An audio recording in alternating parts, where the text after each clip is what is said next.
Hey, Michelle, how do I get the Komodo extension? Like the dragon? No, you know, that thing on the computer for, what is it, Snapchat? Oh, the Bitmoji extension? Yeah, whatever. The thing that my kids can use to make their book snappier. I'm coming. All right.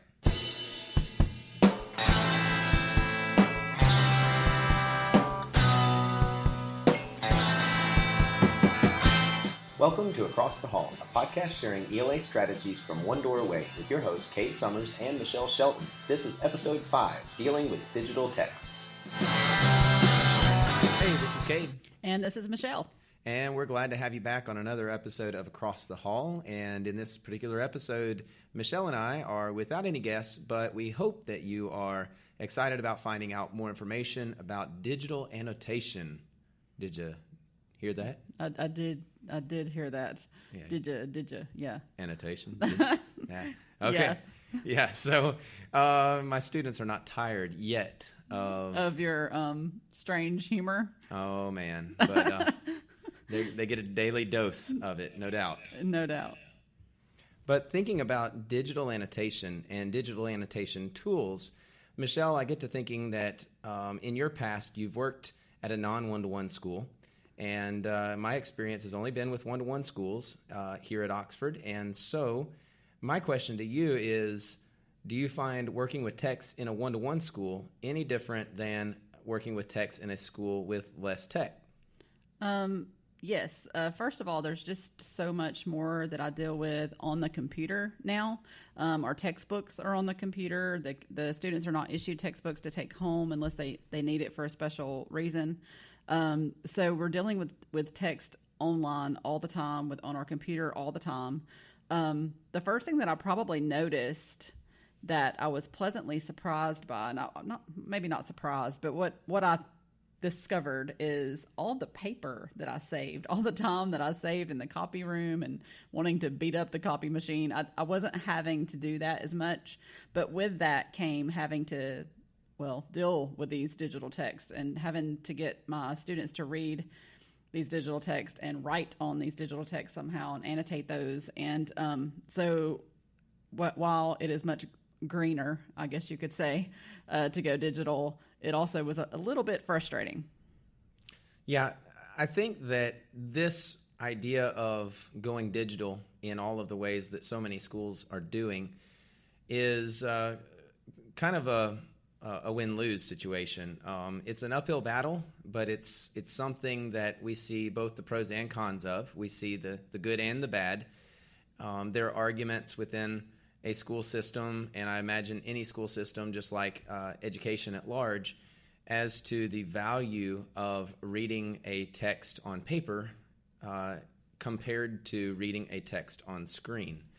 And I suppose that with the science and the research that's behind all of that, that part of our reason for not being excited by and large for digital text reading and giving our kids assignments to annotate using a digital text is basically just because, like everything else that's come along the way in ed tech, it is something that we're not familiar with, and it's not something we're comfortable with, especially those of us who are older folks who teach to a generation of students who have grown up with this technology. So we are resistant to it, but I don't know if our kids are as resistant to it as we are.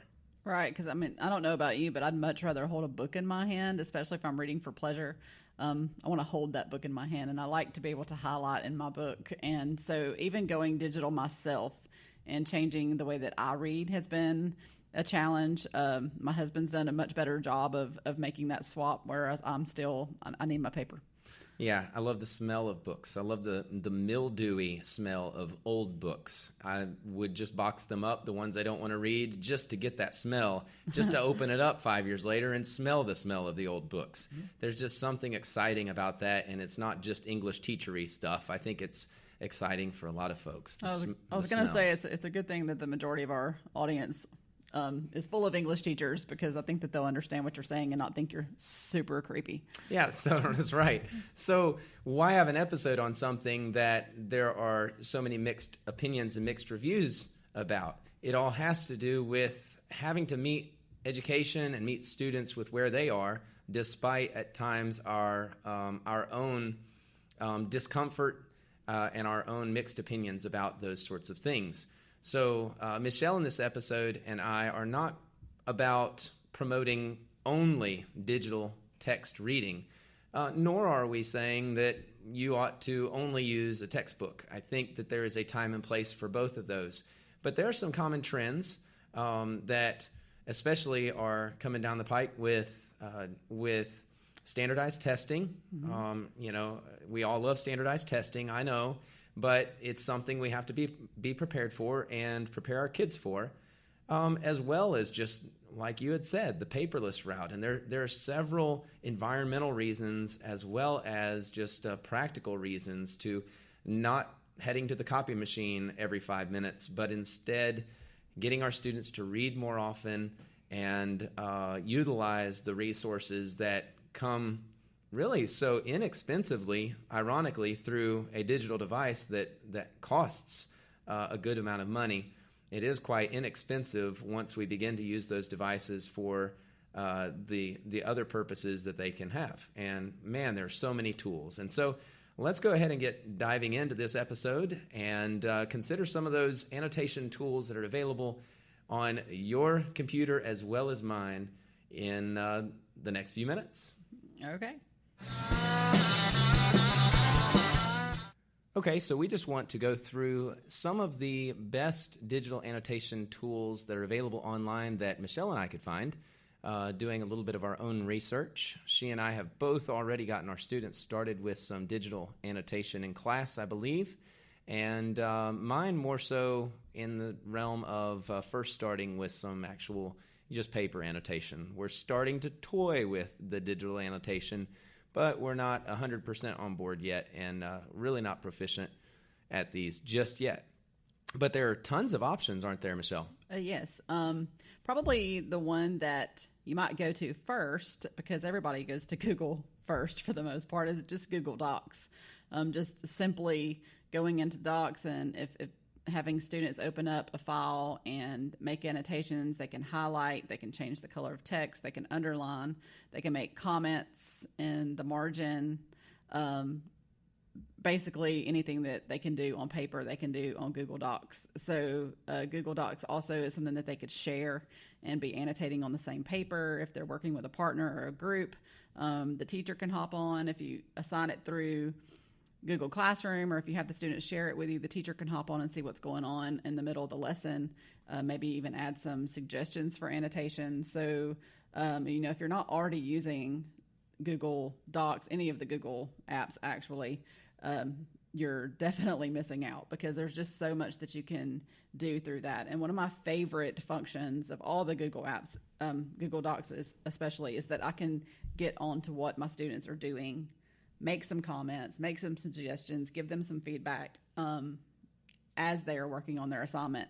And so Google Docs was my first go-to. Yes, and I've got to be honest here. As often as I've used Google Docs for collaboration purposes, both as a college student and a grad student in college, up into probably about 8 years ago, I was using it. I had never used it to edit someone's work, who is my student at least, mm-hmm. and never had thought to use it as a teacher in that way. So I would have my students collaborate in that way and submit that way, but I never went interactively within that document to give them feedback. And so, that is a really great idea. Now, you also introduced me to something else, Michelle, and that is an extension to the Google Docs that has a practical purpose. Tell us a little bit about what's called DraftBack. DraftBack is a Chrome extension that basically videos or keeps tabs on all the edits that you've made, and then whenever you're finished, you can click on DraftBack and watch all the edits. So what is really cool about that to me is you can kind of see the student's thought process as you watch that video, and I don't really know what else to call it, of all of their edits. You can see when they go back and change something, when they make a revision, when they change a word, and you can definitely see if they're not doing those things, which is something, we want them to make revisions, we want them to edit, we want them to rethink, and you can tell if they're not doing those things. You can see, you pointed out to me that you can tell if somebody copies and pastes a chunk of text in. Yes, I love that. I love the ability to do that. What's so funny is we have so many professionally collaborative documents that we share among our colleagues and within our school district. And one thing I've noticed is that DraftBack doesn't just play documents that I've created, but it can play back documents which others have created. And you can see all of the many different revisions. I'm just looking at our show notes right now, and we have 1,716 revisions to this particular document, which is astounding. And you can click on that, and it will log all of those changes or revisions that have taken place, and you can hit a play button, and you can slow it down or speed it up just to see all of those happen. And it's at least on the superficial level a whole lot of fun. It is a lot of fun. It's rather cool to be able to watch that. And then about 30 minutes later, you're like, oh, I'm here to actually analyze some students' work. That's right. So, go play with that. And I do mean that literally, but eventually figure out some actual educational and practical purposes you can use that in your classroom for. And secondly, you say, well, okay, so Google Docs, that's like taking a Word document. I mean, I can import a Word document into a Google Doc, and then I can annotate there, and I can share that with peers or with a teacher. But what about a PDF document? Are there any tools online to be able to annotate a PDF? Well, PDFs, the little boogers, are actually the first thing that I ran into, the problem that I ran into when it came to digital text. And I mean, we have MacBooks here at our school, so whenever you pull up a PDF, you can use Preview to make some edits, but it's just not exactly what you want. So there's another extension called Kami, Kami, that you can use to annotate PDFs, and that can link to your Google Drive. It also has a place for you to issue assignments to students through that, and you can post assignments to Google Classroom through Kami, and there's just all kind of things that you can do annotation-wise through Kami, and I know that you've used this a little bit as well, right? Yes, I have. So as far as Kami is concerned, I really like the user-friendliness of the interface. Along the left-hand side, and by the way, it's free. Who likes that? I mean, I love free. Free's nice. If it's not free, I'm not using it. That's right. So in a PDF pulled up from my Google Drive, which when I open up Kami, it's web.kamihq.com. It allows me to open a Google Drive document that is a PDF document, and once I've opened it up, I can box words. Like if I'm analyzing diction and I want to box in certain words or use the oval or circle tool, I can increase the thickness of the lines. There's an eraser tool. I can type in text. I can underline, strike through, draw lines, which is really nice underneath the text. Basically, all of those things which my students would need to do for digital annotation purposes, just like they would do with a piece of paper in front of them, they're able to do these things. And kids need practice with these things to become proficient at them. And what I found is, just like any PDF, if you've ever assigned something on your LMS, let's say Blackboard, and the only document you had was a PDF, and you couldn't convert it to a Word doc, but that's the only choice you had to assign to students. You'll have a few of those students who are not proficient at PDF manipulation and editing, and they're going to say, Mr. Summers, I don't know how to do this. Can you show me how? Can't I just do this on paper? All that kind of stuff. And my answer is, of course, you can just use paper. I'm not that kind of a stickler that's going to just say, no, go digital. You have no choice. But I do encourage my students to figure out solutions to their problems, and it's probably just a couple clicks away. And I don't tend to give them the answers. I say, ask a friend, ask the partner sitting right next to you. I bet you he or she knows how to do it. And once they do, that is a little bit of a learning breakthrough that eventually helps them to be more independent in their learning processes, especially when it comes to digital literacy, which is really important. So inside of Kami, you can click the comment button, and you select colors, so you can highlight a certain section or an individual word. Let's say if you're analyzing diction and you're identifying positive or negative connotative diction. If you wanted to box in whole lines or whole sections because of the choice imagery the author has chosen, or let's say for various details that are provided in the text or figurative language or whatever. There are enough different shapes and colors and tools within Kami to do the job to allow your students to annotate for a multiplicity of all of those literary elements or devices. And we most certainly are not math teachers, but there's also an equation button on here that you can use. I've been using Kami with my students for the past week or two, pretty much every day. Anytime they have Chrome open and they open a PDF, it comes up in Kami. And they can connect that to their Google Drive, which is good because if they set it up correctly whenever they first go into Kami, then it saves everything into their Google Drive in a Kami downloads folder or uploads folder. And that way they don't have to worry about losing anything. I had a student today who did not have his connected to his Google Drive, and he did lose his work, and he was very frustrated. And I said, you don't have it connected to your Google Drive. There are just some things that you have to learn how to manage. And so he was totally bummed that he had lost his edits. So just, make sure that as you first are using Kami, when you set that up, that you connect it to your Google Drive, just so that like anything else in Drive, it will automatically save that for you. Yes, exactly. And just kind of one of those things, too, that you might encounter if you start playing around with different digital annotation tools is you're going to find something that you like, and our suggestion is stick with that one thing. The more that you begin to utilize a variety of different options, I'm just sitting here looking at my computer now, and we've looked at so many that if you download multiple items or you use multiple items, they might try to work simultaneously. So that leads me to the next one, which is to say Diigo, D-I-I-G-O.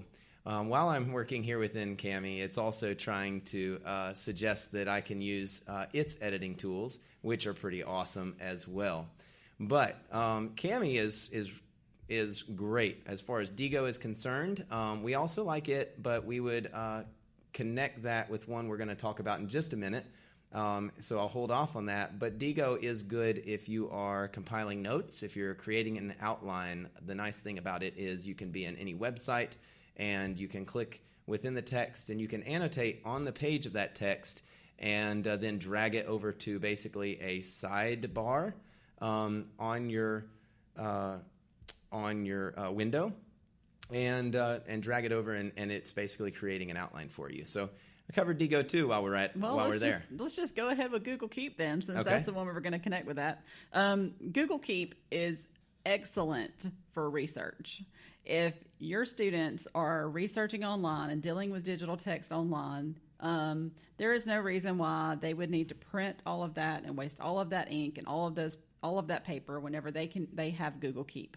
If you will add Google Keep as a Chrome extension, they can take notes whenever they're on a website. They just go up and click the Keep icon, and it automatically links to the website where they are, and they can take notes. You can even add a label.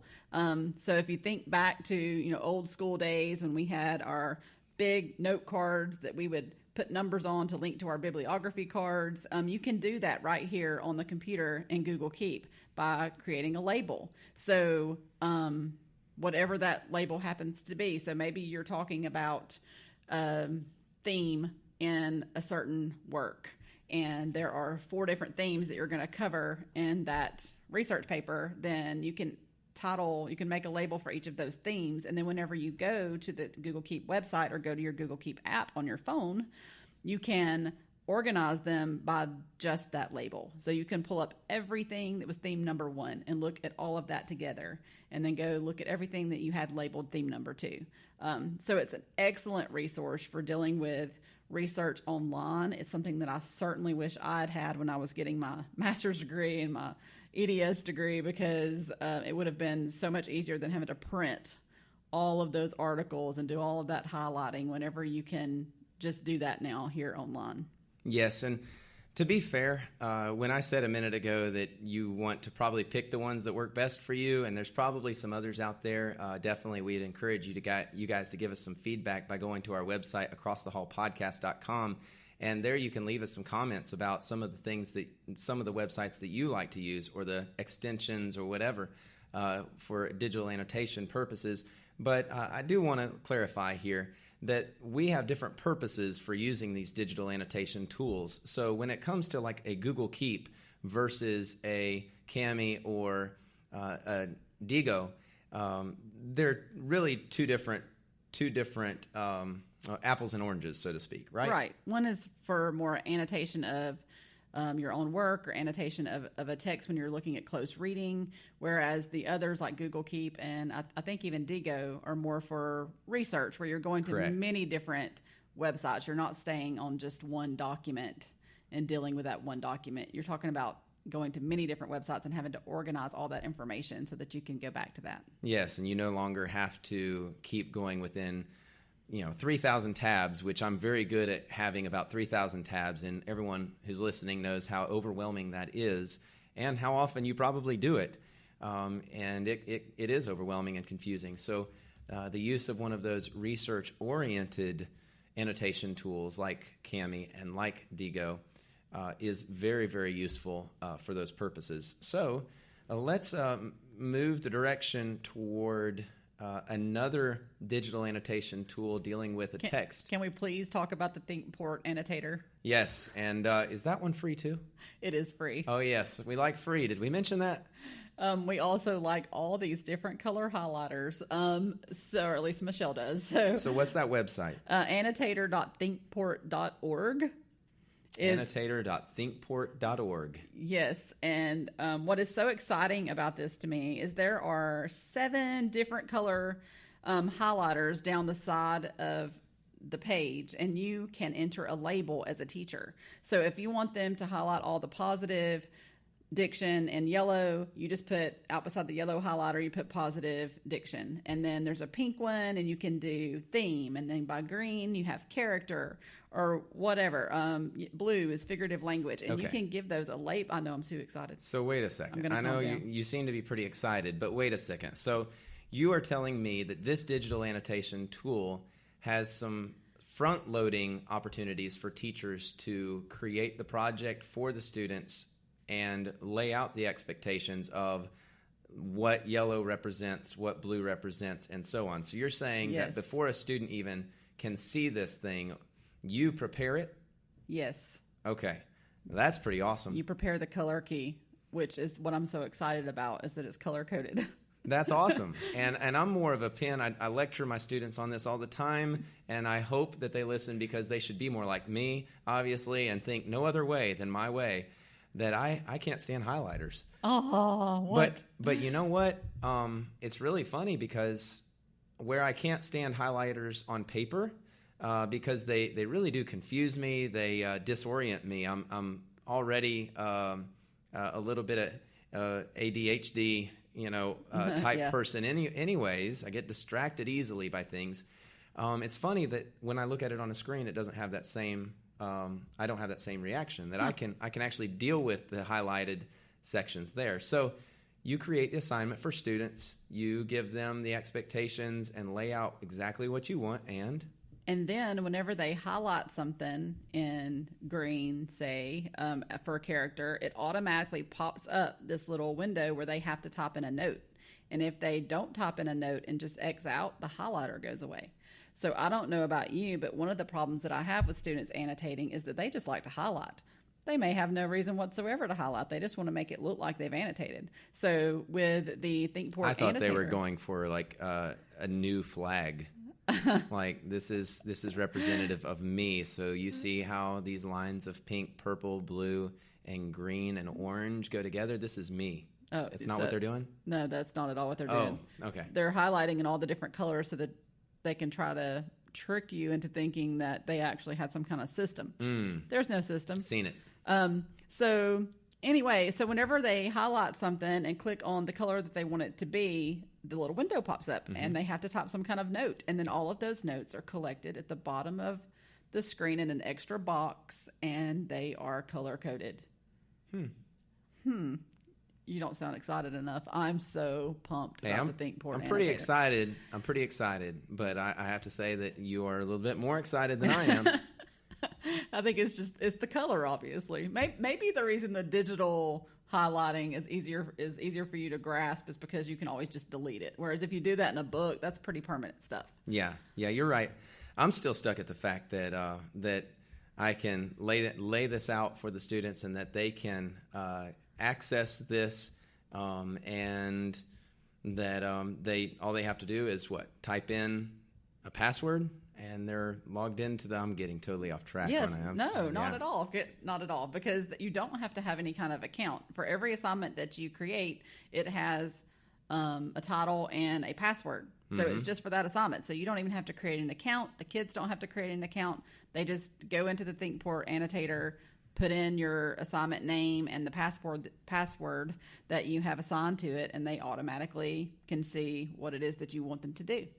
Yes, and if you want to check that out more for yourselves at annotator.thinkport.org, at the bottom of their screen, they actually have a few different content area examples provided, and you can click on one for ELA, and it will take you to a passage from Tuck Everlasting and give you an example of how a text might be annotated using the ThinkPort website. Look at all the pretty colors. Yep. I think that's... He does not care about the pretty Alabama? colors. Is that the Alabama flag? No. It should be. Bonus points for representing your state and it's in pretty. those colors. All right. So that's practical. Now, what do we have now, Michelle? Any other websites that we want to recommend to folks? What about, isn't there something that came out, about a year ago from Tara Martin? There's a little thing that we've seen on Twitter maybe once or twice. Not that big a deal? Not that big a deal, called Book Snaps. Oh, yes. The introduction to this website, to this episode. This episode was something about, what was it? The Bitmoji extension and Book Snaps. Yeah, the Komodo dragon. That's what I was thinking of. All right, so explain to us a little bit of this Book Snap thing. I think before you do that, I was listening to an episode with Tara Martin on a podcast, and she was describing how she felt somewhat ineffective in trying to get her students to annotate texts, and I assume largely on paper, and that they just weren't fired up. Imagine that, students not being very fired up when being told to hard to believe. Take notes and to highlight. But she described it as going home and starting to observe the behaviors of her teenage son and noticing the fact that, lo and behold, this teenager is always on his phone. And so she gets a Snapchat account, starts playing with it, and realizes, hey, this has educational value. What is that all about? She combines reading with Snapchat, and my own children are on Snapchat more than they're on anything else, apparently. So why not bring these two worlds together? So I love quotes, which is one of the reasons why I think I like Criminal Minds, because they always end with a quote. But I love quotes. I have quotes framed on my classroom wall. I just love them, which is why I annotate for pleasure, by the way. I'm a mega nerd, proud of it. Amen. So that's what Book Snaps are about. It's about bringing these two worlds together, this world of social media with our world of reading and where we want our kids to be in this world of reading, and just finding things on the page that speak to them and then reacting to it digitally in a visual way so that they can share that with other people. Okay. So you can take a picture of a text. You can take a picture of, say, a favorite quote, like you had said, something that's grabbing, maybe something thematically appropriate for something that the teacher has directed the students toward during a particular class session. Right now, my students, I've directed them to a variety of means of classroom discussion. This Snapchat method is not just limited to Snapchat, right? From what I understand, you can actually use this concept not only with the Snapchat tool, but even another form. Like, isn't there some way that you've done this with Google? Yes. First of all, I'm sure that our school is not the only school that doesn't allow our students to get on Snapchat during the day for so many good reasons.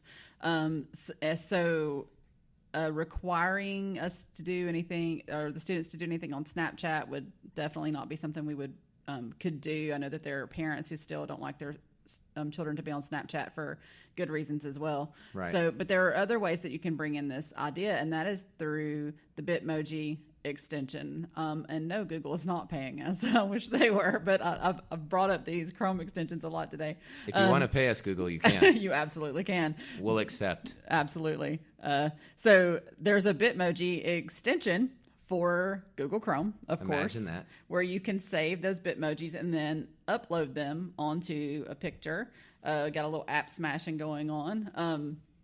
You can use Canva or whatever it is that you would like to use to be able to put an image on top of another image. So they can just take the picture of their page that they're reading and then use the Bitmoji app to add those Bitmojis if they still want to do that. Yes, and so they might not post in Snapchat. They might post on another preferred app that you and your classroom would like them to post at. For example, Twitter, if you use that in your classroom. Or, for example, Instagram, if you're a teacher who uses that. And if not those things, then your LMS. Use your discussion board within your LMS and have more fun with it than the, black and white text. They can handwrite that stuff. Let them get a little bit more creative by the use of pictures and graphics and illustrations and even sound at times or video to be able to allow other elements, a multimedia approach to your discussion board forums. Find whatever method that you can academically utilize that Snapchat or that book snap concept. Right. And the whole idea that we had behind this entire podcast was that we find out about things like that and think, how can we use this in our classroom? So with Snapchat, book snaps, it's pretty obvious how to use it in an English classroom. But I was thinking when I saw it, how do I use it in a high school English classroom? And so the first thing that came to my mind was for that pleasure reading, that independent reading, giving them a way to show me that they're reading and that they're connecting to what it is that they're reading without it being a big, long, drawn-out assignment. Because if I want them to read for pleasure, I don't want them to have to annotate every single little word, but maybe just, make a connection once a chapter and book snap that to me. And just let me know that you're reading and that you're connecting and that you're finding something valuable in the book that you've chosen, if that's what we're doing. So I think that it would be excellent for those independent reading assignments where they get to choose their own book and still have a means of accountability, but one where they're making their own connections and they can have a little fun with it as well. That's great. I really like the idea of reaching the kids where they are, finding out what they're interested in, and trying to accommodate and to amend or differentiate our lessons, whatever term you want to use there, to fit the students' interests. Teachers who are stuck in ways of the past that are disconnected from students and their own interests are not helping themselves when it comes to classroom management or even for their students' academic development. They're not helping themselves by being closed-minded to some of these really great new tools that make learning, believe it or not, fun. Right. And these are some really great ways to be able to do that. So, Michelle, as we begin to wind down, I want to kind of reflect back on the way we got started here we are in just less than about 7 months. I haven't done the math, but about 7 months from now, April rolls around, and we have the ACT coming to our high school. And this year is going to be different than past years, from what I understand. And we're faced with the reality, albeit debated and perceived unfortunate, or I guess we all have mixed emotions. The fact that it's going to be done on computer, ACT on computer, bum bum bum. Yes, it makes us all very nervous to think of our students going from what they've been doing their entire academic career to having to take something on a computer and not be able to write on it, because we teach them to annotate, to read closely, to make notes, and yes. Are they going to be able to do that? I would assume they're going to have the ability, just like math problems, to have a sheet of paper out. But what more beyond that? And we've tried to do some looking up online, at the ACT website and other places, just to see what we could find out. And frankly, we really come up with very little. Very little. It's a struggle to find any kind of what am I trying to say? Resources, information. Information. Tell us about it. If anybody happens to listen and some information about the online versions or the digital versions of the ACT and what those are like, especially when it comes to reading text and the possibility of digital annotation, we'd love for you guys to contact us. And on a future episode, if you're an expert in that area, we'd love to welcome you to our podcast to be a guest with us and to share your expertise, to allow us to have some information about that. So we don't have any answers, but here's one thing we do know, is that they're going to be reading off of a computer screen. Right. And how do we prepare them for that? That's part of the premise behind why we are talking about what we talked about today. Yes, because what tools will they have? Will they be able to annotate online? We don't know exactly how that's going to look. We know definitely with these capabilities that we've described today that ACT should be able to incorporate that into their test features if that's something they desire, and if they find a means to be able to do that. It's not our area of expertise, but it's something that at least you should be, and we should be, preparing our students to be able to do. Read a text on a screen, not even an e-reader. It's got to be on a computer screen if this is the direction that your school goes. And it's got to be something that they know how to react to in order to digest and analyze the information that's on the screen. What are some tactics, I guess you could say, for being able to do that? Because the bottom line is the digital texts aren't going away, so it doesn't really matter how uncomfortable we are with dealing with them. They're not going anywhere. Yes. And in the long run, it's financially more responsible. It is environmentally more responsible to learn to deal with them, because, like I said, I'm not using anywhere near as much paper as I did before I had this MacBook, and all my students had these MacBooks. So we have the price of the device itself, and that should help us to lower the price and the. We sound so negative.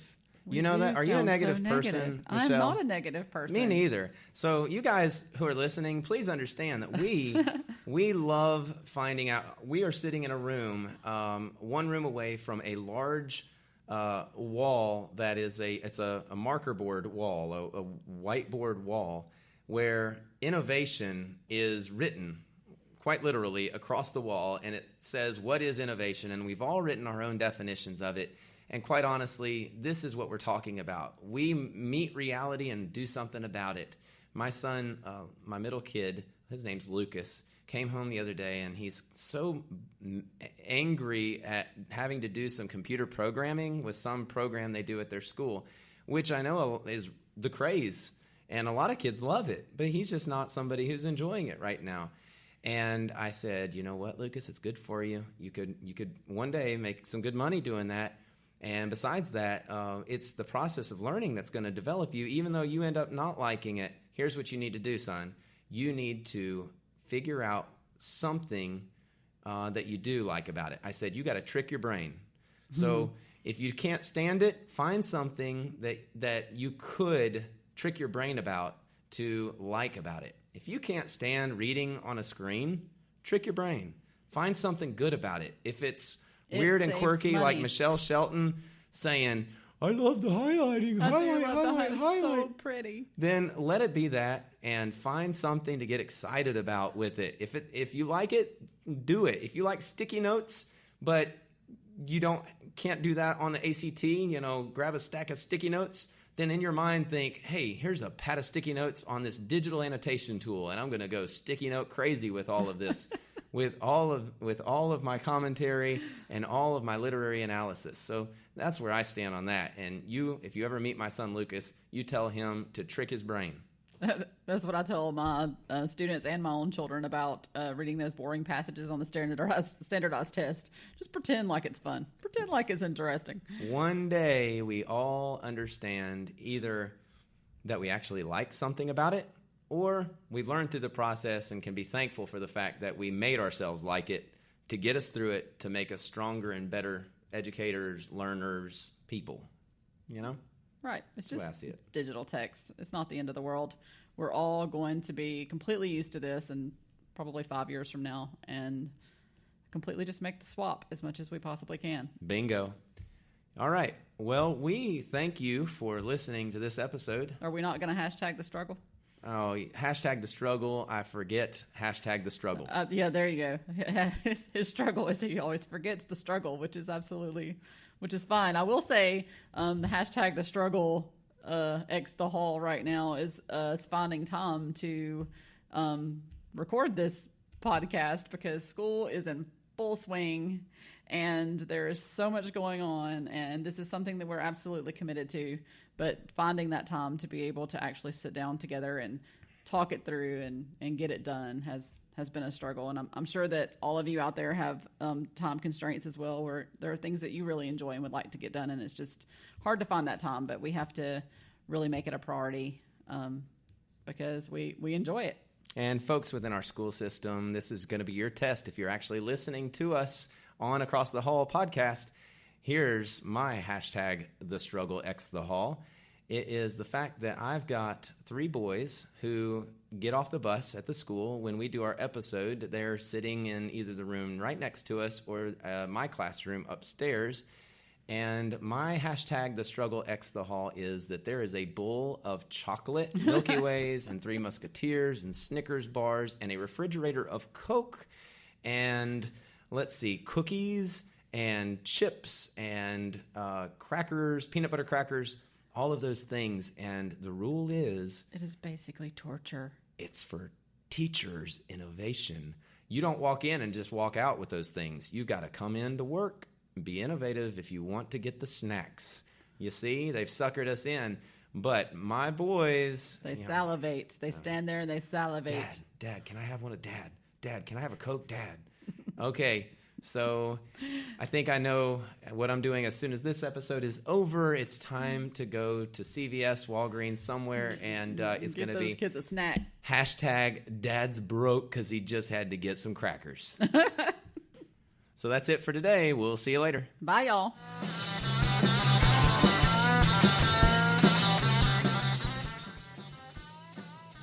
Thanks so much for listening to our episode on dealing with digital text. Don't forget to stop by acrossthehallpodcast.com for the show notes. And join the Across the Hall conversation at hashtag X the Hall on Twitter. See you next time.